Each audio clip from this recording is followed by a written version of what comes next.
രവി മോഹൻ നായകനായി എത്തുന്ന കാതലിക്ക നേരമില്ലൈ എന്ന ചിത്രത്തിൽ മികച്ച പ്രകടനം കാഴ്ചവെച്ചുകൊണ്ടിരിക്കുകയാണ് നിത്യ മേനൻ.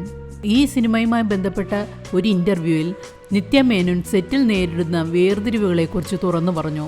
പരിചയിച്ച് ശീലമില്ലാത്ത അനുഭവങ്ങൾ നൽകിയ ചിത്രമാണ് കാതലിക്ക നേരമില്ലൈ. രവി മോഹനൊപ്പം തന്നെ പ്രാധാന്യമുള്ള വേഷമാണ് ചിത്രത്തിൽ എനിക്കുള്ളത്.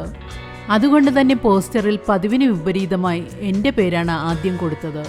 സിനിമ പോലെ ഹൈറാർക്കി കൊണ്ടാടുന്ന മേഖലയിൽ അത് പുരോഗമനപരമായ തീരുമാനമായിരുന്നു. രവിയാണ് അതിനെ പിന്തുണച്ചത്. അത് അഭിനന്ദനാർഹമാണ്. നായകൻ, സംവിധായകൻ, നായിക ഇങ്ങനൊരു ഹൈറാർക്കി സിനിമയിലുണ്ട്.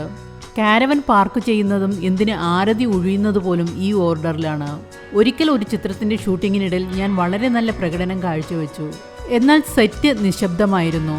എൻ്റെ അഭിനയത്തെ പ്രശംസിക്കാൻ ഒരാൾ പോലും തയ്യാറായില്ല. അതേസമയം പ്രധാന നടൻ വളരെ മോശമായി അഭിനയിച്ചിട്ടും മുഴുവൻ സെറ്റും കൈയടിച്ചു. ഇത്തരം വേർതിരിവുകൾ പലപ്പോഴും എന്നെ അലോസരപ്പെടുത്താറുണ്ട്. അഭിനന്ദനം അർഹിക്കുന്നവർക്ക് ആൺ പെൺ വ്യത്യാസമില്ലാതെ അത് നൽകണം. എനിക്ക് ഇഷ്ടമില്ലാതെ തിരഞ്ഞെടുത്ത ഒരു പ്രൊഫഷനാണ് സിനിമ. സിനിമയിൽ വന്നതിന് ശേഷമാണ് ദൈവവിശ്വാസം പോലും എനിക്ക് വന്നത്. എൻ്റെ അച്ഛന് ഈശ്വരവിശ്വാസം ഉണ്ടായിരുന്നില്ല, അതുകൊണ്ട് എനിക്കും ദൈവവിശ്വാസം ഉണ്ടായിരുന്നില്ല. സിനിമ എന്ന പ്രൊഫഷനിൽ വന്ന ശേഷം നമ്മളെ നയിക്കുന്ന ഒരു ശക്തി ഉണ്ടെന്ന തോന്നലുണ്ടായി. ഒട്ടും ഇഷ്ടമില്ലാത്ത പ്രൊഫഷനാണ് സിനിമ. ഇപ്പോഴും എനിക്കിഷ്ടമല്ല. മറ്റൊരു ഓപ്ഷൻ കിട്ടിയാൽ മറ്റെന്തെങ്കിലും ചെയ്യാൻ ഞാൻ പോകും. അതാണ് ഈ വിഷയത്തിലെ വിരോധാഭാസം.